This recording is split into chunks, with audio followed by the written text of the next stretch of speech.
Parliament की नई इमारत में आज कार्रवाई का पहला दिन। लोकसभा का इजलास दोपहर 1:15 बजे तो राज्यसभा की कार्रवाई 2:15 बजे होगी शुरू।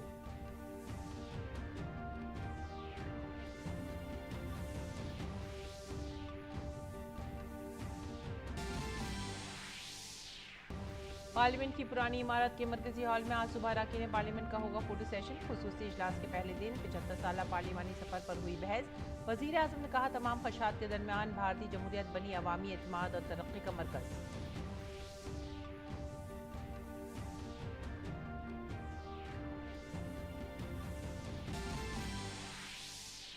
मुल्क भर में जोश खरोश के साथ मनाया जा रहा है गणेश चतुर्थी का त्यौहार। 10 रोजा गणेश चतुर्थी पर महाराष्ट्र में खुसूसी जोश खरोश। मुंबई के सिद्धि विनायक मंदिर में अकीदतमंदों का हुजूम।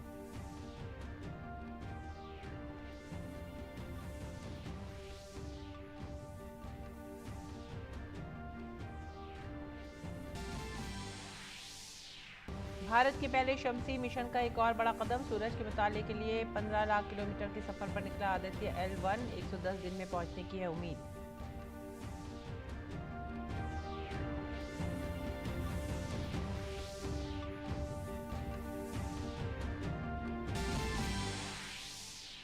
भारत ने कनाडा के इल्जाम को किया मुस्तरद। कहा, कनाडा के इल्जाम मज़े का खेज और बदनीयती पर मबनी। कहा, इस तरह के इल्जाम खालिस्तानियों से तवज्जो हटाने की है कोशिश।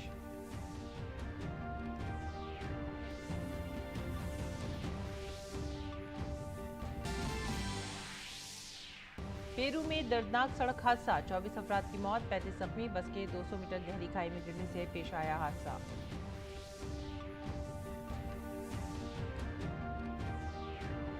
क्रिकेट आलमी कप से कबल ऑस्ट्रेलिया के साथ 3 वनडे मैच की घरेलू सीरीज के लिए भारतीय टीम का ऐलान। पहले 2 मुकाबलों के लिए KL राहुल को मिली टीम की कप्तानी, वहीं R अश्विन की टीम में हुई वापसी। आदाब नाजरीन, उर्दू खबरों में आप सभी का खैर मकदम है। नजर डालते हैं इस वक्त की खास खबरों पर। पार्लियामेंट के दोनों ऐवानों की कार्रवाई आज से नई पार्लियामेंट इमारत में शुरू होगी। पार्लियामेंट के खुसूसी इजलास के दूसरे रोज लोकसभा की कार्रवाई दोपहर 1:15 पर पार्लियामेंट की नई इमारत में शुरू होगी, जबकि राज्यसभा की कार्रवाई दोपहर 2:15 पर शुरू होगी। पार्लियामेंट के दोनों ऐवानों की कार्रवाई आज से पार्लियामेंट की नई इमारत में मुंतकिल किए जाने पर वजीर आजम नरेंद्र मोदी ने कहा कि पार्लियामेंट की पुरानी इमारत को अलविदा कहना इंतहाई जज्बाती लम्हा है। उन्होंने कहा कि हम नई इमारत में जा रहे हैं, लेकिन पुरानी इमारत आने वाली नस्लों को तहरीक देती रहेगी, क्योंकि ये इमारत भारत की जमहूरियत के सुनहरी सफ़र का एक बाब है। उन्होंने कहा कि पार्लियामेंट हाउस की 75 साल की तारीख में मुल्क ने जदीद भारत की तामीर से मुंसलिक बेशुमार वाक़यात देखे हैं। वहीं लोकसभा स्पीकर ओम बिरला ने उम्मीद जाहिर की कि तमाम अराकीन नई उम्मीद और तवक्को के साथ नई पार्लियामेंट की इमारत में दाखिल होंगे। उन्होंने इत्मीनान का इजहार किया कि नई इमारत में भारतीय जमहूरियत नई बुलंदी हासिल करेगी। काबिल जिक्र है कि वजीर आजम नरेंद्र मोदी ने इस साल मई में पार्लियामेंट की नई इमारत को कौम के नाम वक्फ किया था। लोकसभा और राज्यसभा के तमाम अरकान ग्रुप फोटो के लिए आज पुरानी पार्लियामेंट के मरकजी हॉल में जमा होंगे। उसके बाद भारतीय पार्लियामेंट की बेशकीमती विरासत का जश्न मनाने और 2047 तक भारत को एक तरक्की याफ्ता मुल्क बनाने के अज़्म के साथ एक तकरीब का इनेकाद किया जाएगा।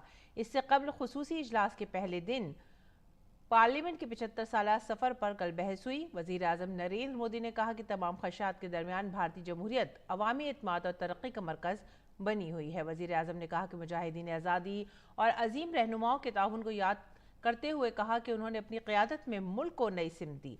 वजीर आजम ने इस माह कौमी राजधानी में मुनक़िद G20 सरबराह इजलास के कामयाब इनेकाद का भी जिक्र किया। उन्होंने कहा कि G20 की कामयाबी मुल्क की कामयाबी है। राज्यसभा के चेयरमैन और नायब सदर जगदीप धनखड़ ने कल ऐवान के 8 सदारती अरकान की फहरिस्त जारी की है, जिसमें खवातीन अरकान पार्लियामेंट को 50% नशिस्त दी गई है। इन खवातीन मेंबरान पार्लियामेंट में कांता कर्दम, सुमित्रा बाल्मीकि, भारतीय जनता पार्टी के चंद्र प्रभा और बीजू जनता दल की ममता मोहंता भी शामिल हैं। और पुरानी पार्लियामेंट से नई पार्लियामेंट तक का सफर 75 साल पर मुहैयत माजी के अरकान पार्लियामेंट को जज्बाती बना रहा है। जहां अरकान पार्लियामान और वज़रा अपनी पुरानी यादों को महफूज करके पुरजोश नजर आ रहे हैं, तो वहीं वो अपने जज्बात पर काबू पाने से भी कासिर हैं। इस मौके पर DG न्यूज़ ने पुरानी पार्लियामेंट से नई पार्लियामेंट तक के सफर पर 4 मेंबरान पार्लियामेंट के साथ खुसूसी बातचीत की। आइए सुनते हैं वज़रा और अरकान पार्लियामान ने क्या कुछ कहा। देश आज़ादी का अमृत महोत्सव मना रहा है और 75 साल पूरे होने पर संसद में भी तकरीर हो रही है। पुराने संसद से नए संसद में हम प्रवेश करने वाले हैं। प्रधानमंत्री ने अपनी जोरदार तकरीर से सबका ध्यान खींचा है। हमारे साथ लोक जनशक्ति पार्टी रामविलास के राष्ट्रीय अध्यक्ष चिराग पासवान, रामकृपाल यादव, गिरिराज सिंह और अश्विनी चौबे, ये तमाम लोग मौजूद हैं। हम सबसे पहले चिराग से शुरू करते हैं। चिराग, कैसे देखते हैं ये पूरा अतीत और प्रधानमंत्री का भाषण? और यकीनन हम सबके लिए एक भावुक क्षण है, मेरे लिए तो ज़्यादा है। मेरे पिता पहली बार मेरा हाथ पकड़कर मुझे इस पुरानी संसद में लेकर आए थे। नई संसद में जब जाऊंगा उनके मार्गदर्शन की कमी यकीनन खलेगी, पर हाँ, उत्साह भी है। नई संसद है, नए संकल्प के साथ हम लोग वहाँ जा रहे हैं और यकीनन ये एक बहुत गर्व का लम्हा है हम तमाम सांसदों के लिए, उस कड़ी को बनने का जिसका जिक्र प्रधानमंत्री जी ने किया। इतिहास और भविष्य के बीच की कड़ी का गौरव हम लोग को मिला, ये हम लोग के लिए बड़ी बात है। रामकृपाल जी, आप कैसे देखते हैं ये जो पूरा आपका भी लंबा संसदीय जीवन रहा है? नए भवन में जाएंगे जो उम्मीदों का संसद है, देश को विकसित करने का संसद है, देश को 2047 तक विकसित करने का है, देश को दुनिया में ऊंचाइयों तक पहुंचाया है। निश्चित तौर पर आने वाले दिन में मोदी जी के नेतृत्व में ही दुनिया में हमारा और आगे ले जाएगा और गरीब के जो चेहरे खिले हैं वो और खिलेंगे। आपको क्या लगता है कि जिस तरीके से पीएम ने हर सेक्शन को छूने की कोशिश की? प्रधानमंत्री का ऐतिहासिक भाषण था। ऐतिहासिक इसीलिए था जो आपने कहा कि उन्होंने नेहरू के अच्छे चीजों को रखा, लेकिन मुझे दिख रहा था सामने जो उस कई लोग थे उस पार्टी से, उस खानदान से, वो भी तालियां नहीं बजा रहे थे नेहरू के नाम पर, इंदिरा के नाम पर। नेहरू जी का नाम लिया, इंदिरा जी का नाम लिया, चंद्रशेखर जी का नाम लिया, नरसिम्हा राव का नाम लिया और लाल बहादुर शास्त्री का गुणगान किया। विपक्ष के नेता शायद उसी गरिमा के साथ अपनी बातों को रखेंगे, लेकिन उन्होंने पता नहीं वो कर दिखाया जिसकी उम्मीद लोगों को नहीं थी। विपक्ष को भी प्रधानमंत्री के साथ अपने को संबद्ध करना चाहिए था, जैसा गिरिराज बाबू ने कहा। अश्विनी चौबे क्या कहते हैं? जेपी आंदोलन से जुड़ी हुई कोई संस्मरण? आदरणीय प्रधानमंत्री जी ने सभी पूर्व के प्रधानमंत्रियों की ओर भी बताया, नेहरू जी के बारे में बताया, लेकिन वो पल था कि लोग विपक्ष के साथी ऐसे कोई कंट्रोवर्शियल चीज उन्होंने नहीं कहा, लेकिन अपने विपक्ष के साथियों ने मतलब ताली बजाना भी अलग थलग रखा, शहीदों के नाम पर अलग थलग रखा। ये दुर्भाग्य है। इन तमाम लोगों ने अपने जो संस्मरण हैं वो डीडी न्यूज़ के साथ साझा किया और आज संसद, ये जो पुरानी बिल्डिंग है, इसका ये आखिरी दिन है और यहाँ से नए संसद में ये पहुँचेंगे और जो नई उमंग, नई ताजगी की बात प्रधानमंत्री ने की है उसको साकार करने की कोशिश नए संसद में करेंगे। कैमरामैन संदीप के साथ संसद भवन से मैं राजेश राज, डीडी न्यूज़ के लिए। मरकजी काबीना की मीटिंग कल नई दिल्ली के पार्लियामेंट एनेक्सी हॉल में वजीर आजम नरेंद्र मोदी की सदारत में हुई। काबीना का इजलास तकरीबन 1 घंटे तक जारी रहा। वजीर दिफा राजनाथ सिंह, वजीर दाखिला अमित शाह, वजीर खजाना निर्मला सीतारमन, वजीर खारजा एस जयशंकर, नकल हमल और कौमी शाहराह के मरकजी वजीर नितिन गडकरी और दीगर काबीना के वज़रा ने मीटिंग में शिरकत की। आगे बढ़ेंगे अगली खबर की तरफ। भारत ने कनाडा के इल्जामात को मुस्तरद करते हुए कहा है कि कनाडा के इल्जामात मज़हब खेज़ और बदनीयती पर मबनी हैं। भारत ने कहा है कि इस तरह के इल्जामात के जरिए खालिस्तानी इंतहा पसंदों से तवज्जो हटाने की कोशिशें की जा रही हैं।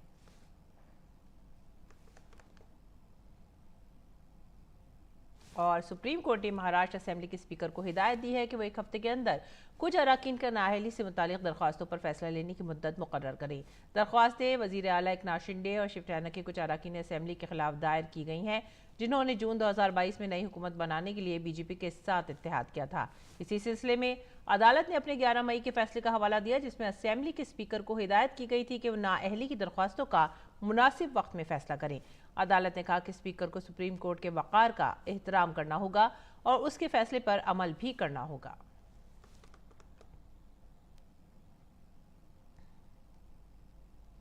भारत का अहम सूर्य मिशन आदित्य L1 हर रोज कामयाबी के नए रिकॉर्ड कायम कर रहा है।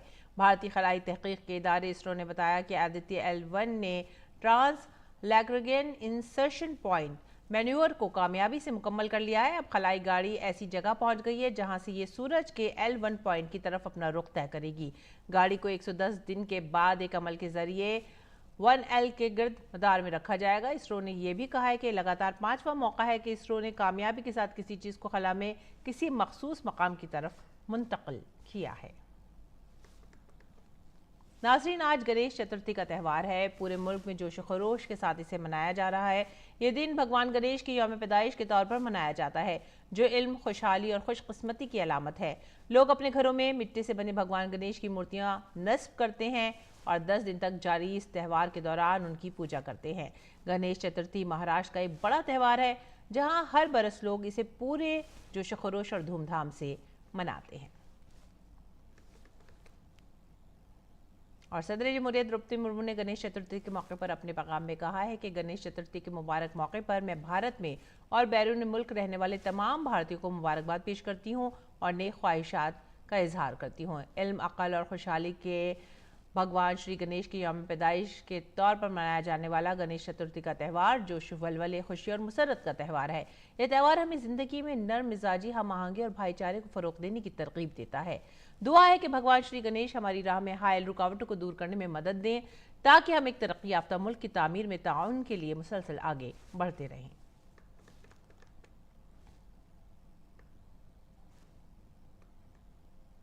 रुख करते महाराष्ट्र के मुंबई में गणेश चतुर्थी के मौके पर लाल बादशाह राजा पंडाल में गणेश चतुर्थी तकरीब पर अकीदतमंदों का हुजूम उमड़ आया है।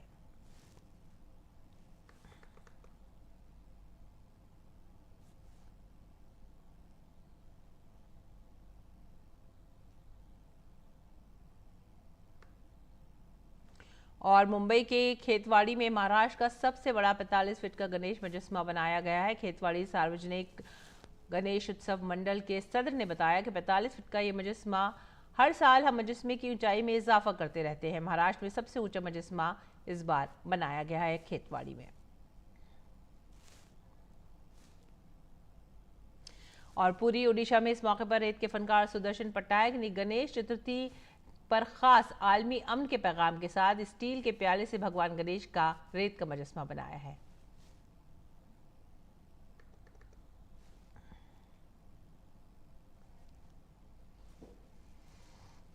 अगली खबर, कर्नाटक के होयसलास को अक़वाम मुत्तहिदा की तालीमी, साइंसी और सकाफती तंजीम यूनेस्को के आलमी सकाफती विरसे की फहरिस्त में शामिल किया गया है।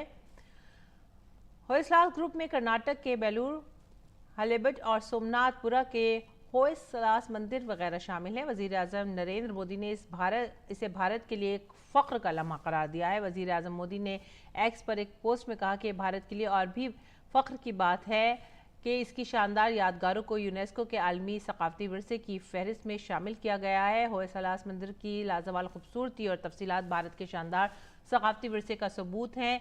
हमारे आबा व अजदाद के विरसे और गैर मामूली दस्तकारी का भी ये नमूना है।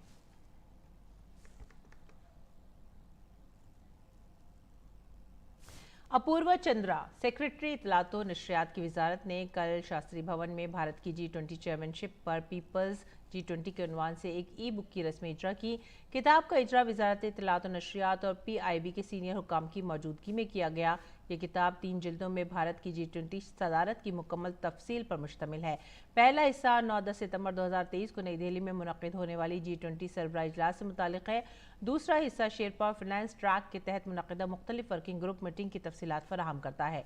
आखिरी हिस्से में गुज़िश्ता एक साल के दौरान मुल्क में मुनक़्क़िद अवामी शराकतदारी के प्रोग्रामों पर एक तस्वीरी मजमून पेश किया गया है, जिसने भारत की G20 सदारत को अवाम पर मबनी मुहिम में बड़े पैमाने पर तब्दील कर दिया है। ये ई बुक प्रेस इंफॉर्मेशन ब्यूरो यानी PIB की तरफ से जारी की गई है। और वज़ारत ख़ज़ाना ने life insurance corporation of India के एजेंटों और मुलाजमीन के लिए कई फलाही स्कीमों को मंजूरी दे दी है। इस इक़दाम से 13 लाख से ज़ायद एजेंट्स और 1 लाख से ज़ायद रेगुलर मुलाजमीन को फ़ायदा हासिल होगा। वज़ारत ने LIC के ग्रेजुएटी की हद 3 लाख रुपये से बढ़ाकर 5 लाख रुपये कर दी है। इससे दोबारा तकर्रुर पाने वाले एजेंट्स तजदीद कमीशन के लिए अहल हो जाएंगे। वज़ारत ने कहा है कि एजेंटों के लिए इंश्योरेंस कवर की मौजूदा हद 3,000 रुपये से बढ़ाकर 10,000 रुपये, 25,000 से बढ़ाकर 1.5 लाख रुपये कर दी गई है। इसके अलावा LIC मुलाजमीन के कुंबों की फलाह व बहबूद के लिए 30% की यकसा शरह पर फैमिली पेंशन को भी मंजूरी दी गई है।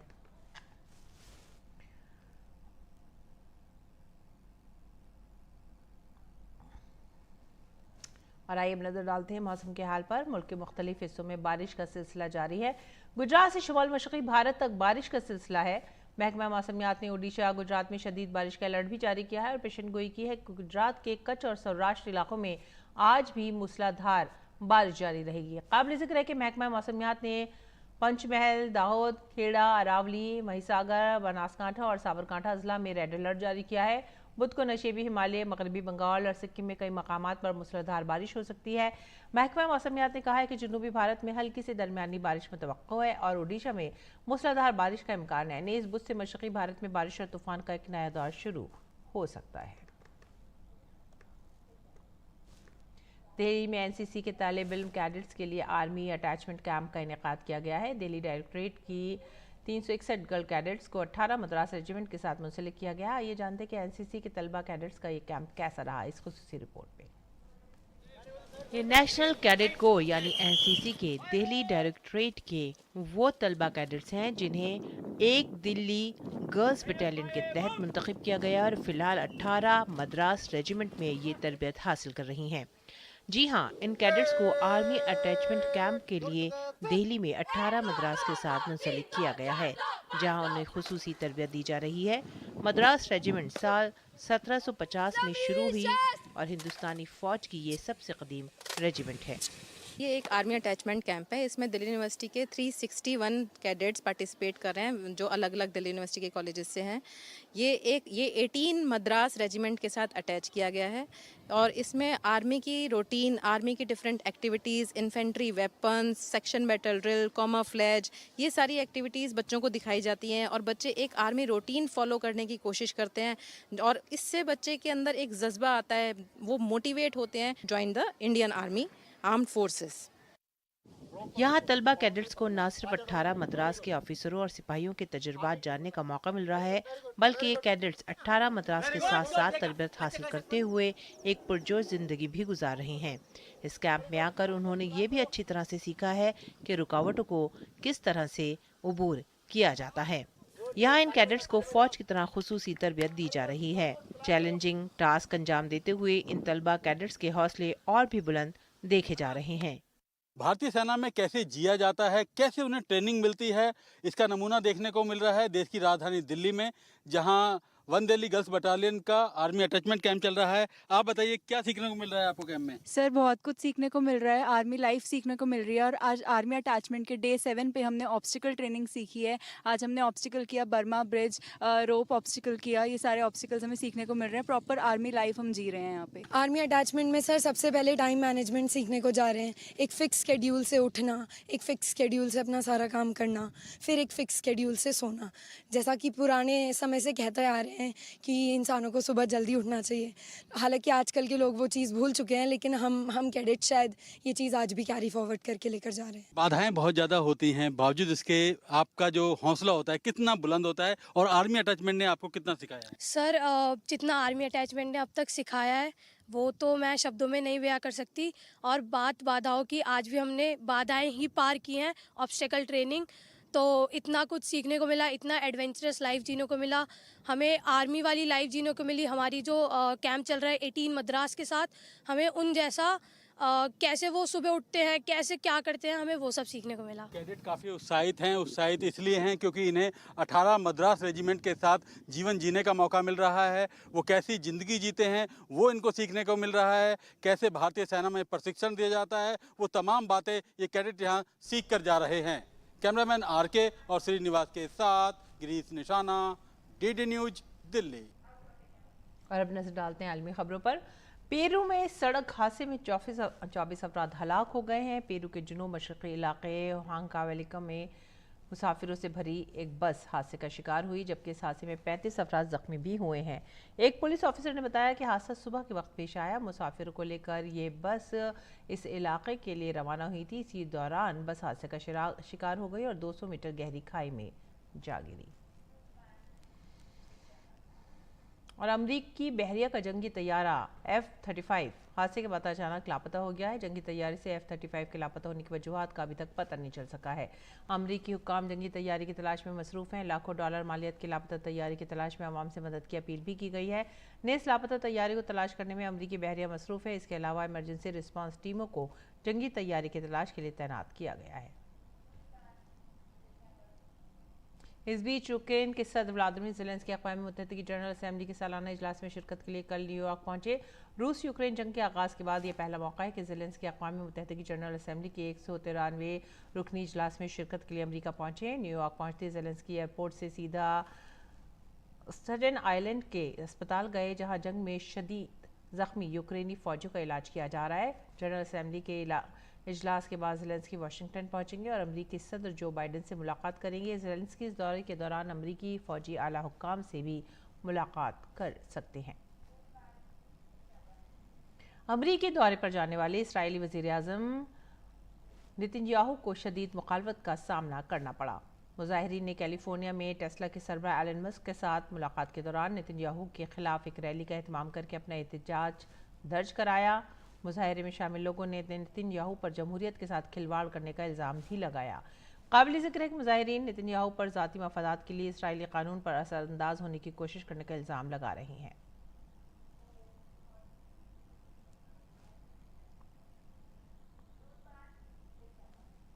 और आइए अब नजर डालते हैं दिल्ली से शाया होने वाली उर्दू अखबारात पर।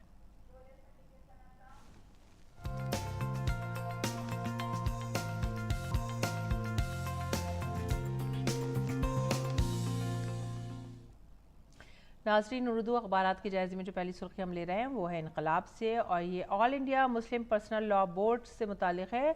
बोर्ड ने विरासत में ख़वातीन के हिस्से को यकीनी बनाने के लिए तहरीक चलाने का ऐलान किया है। दूसरी सुर्खी भी इनकलाब से, पुरानी पार्लियामेंट को अलविदा, नई इमारत में आज से इजलास, वज़ीर आज़म ने हिंदुस्तानी जमहूरियत के सफ़र को याद किया। अगली खबर का रुख करेंगे सहारा से, और ये काबीना की मीटिंग में ख़वातीन रिजर्वेशन बिल को मंजूरी, पार्लियामेंट के ख़ुसूसी इजलास में ही बिल पेश किए जाने के कवी इम्कान, कांग्रेस ने भी खैर मकदम किया। अगली सुर्खी का रुख करते हैं, ये आदित्य L1 से मुतालिक है। सूर्य मिशन आदित्य L1 ने साइंटिफिक डेटा जमा करना शुरू कर दिया है। और इसके बाद की सुर्खी हमारे समाज से, आसमानी बिजली गिरने से मुख्तलिफ खित्तों में 15 अफराद हलाक हुए हैं। आगे बढ़ेंगे अगली खबर की तरफ। 9 रियासतों में निपा वायरस का अंदेशा है और केरला इस वक्त निपा वायरस से जंग लड़ रहा है। अगली सुर्खी, और ये है पार्लियामेंट की नई इमारत में नए विश्वास के साथ जाएंगे वज़ीर आज़म नरेंद्र मोदी का बयान। नई इमारत उम्मीदों का भवन है। आगे बढ़ते हैं अगली खबर की तरफ, और इसके साथ ही अब हम रुख करेंगे खेल के मैदान का। ऑस्ट्रेलिया के खिलाफ होने वाली एक रोज़ा सीरीज़ के लिए भारतीय टीम का ऐलान कर दिया गया है। भारतीय कप्तान रोहित शर्मा, हार्दिक पांड्या और विराट कोहली को पहले 2 वनडे मैचों में टीम में शामिल नहीं किया गया। पहले 2 एक रोज़ा मैचों के लिए KL राहुल को टीम का कप्तान और रविंद्र जडेजा को नायब कप्तान बनाया गया है। इन 2 मैचों के लिए ऋतुराज गायकवाड़ और R अश्विन को टीम में शामिल किया गया है। पहले 2 मैचों के भारतीय टीम में KL राहुल कप्तान, रविंद्र जडेजा नायब कप्तान, Ruturaj Gaikwad, Shubman Gill, Shreyas Iyer, Surya Kumar Yadav, Tilak Varma, Ishan Kishan, wicket keeper Shardul Thakur, Washington Sundar, R Ashwin, Jasprit Bumrah, Mohammed Shami, Mohammed Siraj और प्रसिद्ध कृष्णा शामिल हैं। तीसरे एक रोज़ा मैच के लिए टीम में इन खिलाड़ियों को मौका दिया गया है जो आलमी कप में टीम में शामिल हैं। तीसरे एक रोज़ा मैच में रोहित शर्मा, हार्दिक पांड्या और विराट कोहली की टीम में वापसी हुई है। हालांकि R अश्विन तीनों एक रोज़ा मैचों में टीम में शामिल है। अक्षर पटेल तीसरे वनडे के लिए टीम में है, हालांकि उनकी फिटनेस शुबे की जद में है। तीसरे और आखिरी एक रोज़ा मैच के लिए भारतीय टीम में रोहित शर्मा कप्तान, Hardik Pandya, Shubman Gill, Virat Kohli, Shreyas Iyer, Surya Kumar Yadav, KL Rahul wicket keeper, Ishan Kishan wicket keeper, Ravindra Jadeja, Shardul Thakur, Axar Patel, Washington सुंदर, कुलदीप यादव, R अश्विन, जसप्रीत बुमराह, मोहम्मद शमी और मोहम्मद सिराज शामिल हैं। 5 अक्टूबर से एक रोज़ा आलमी कप का आगाज़ हो रहा है। ऐसे में ये सीरीज़ आलमी कप की तैयारियों के लिए इंतहाई अहम होगा। सीरीज़ का पहला मैच 22 सितंबर को मोहाली, दूसरा मैच 24 सितंबर को इंदौर और तीसरा मैच 27 सितंबर को राजकोट में खेला जाएगा। तीनों एक रोज़ा मैच रात में खेले जाएंगे। और अब पेश है मौसम का हाल।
और मौसम के बाद आइए नजर डालते हैं सुर्खियों पर। पार्लियामेंट की नई इमारत में आज कार्रवाई का पहला दिन। लोकसभा का इजलास दोपहर 1:15 बजे तो राज्यसभा की कार्रवाई 2:15 बजे होगी शुरू।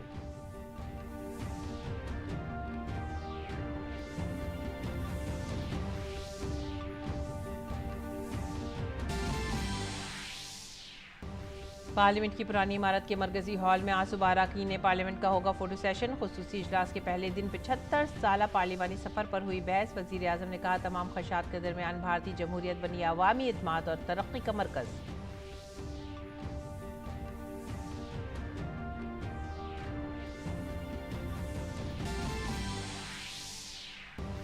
मुल्क भर में जोश खरोश के साथ मनाया जा रहा है गणेश चतुर्थी का त्यौहार। 10 रोजा गणेश चतुर्थी पर महाराष्ट्र में खुसूसी जोश खरोश। मुंबई के सिद्धिविनायक मंदिर में अकीदतमंदों का हुजूम।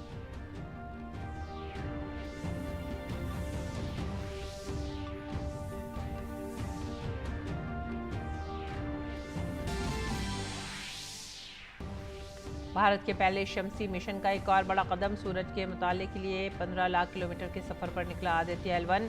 110 दिन में पहुंचने की है उम्मीद।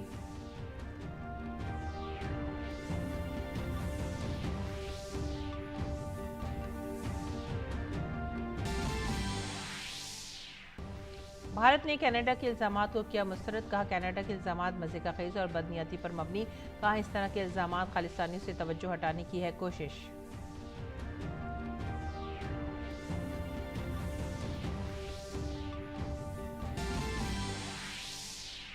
पेरू में दर्दनाक सड़क हादसा, 24 अफराद की मौत, 35 जख्मी। बस के 200 मीटर गहरी खाई में गिरने से आया हादसा।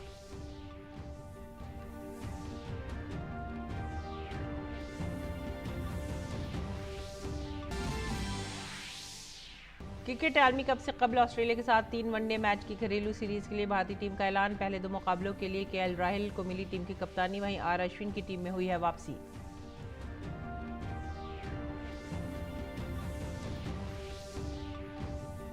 इसी के साथ ही आप हमारी पूरी टीम को दीजिए इजाजत। आदाब।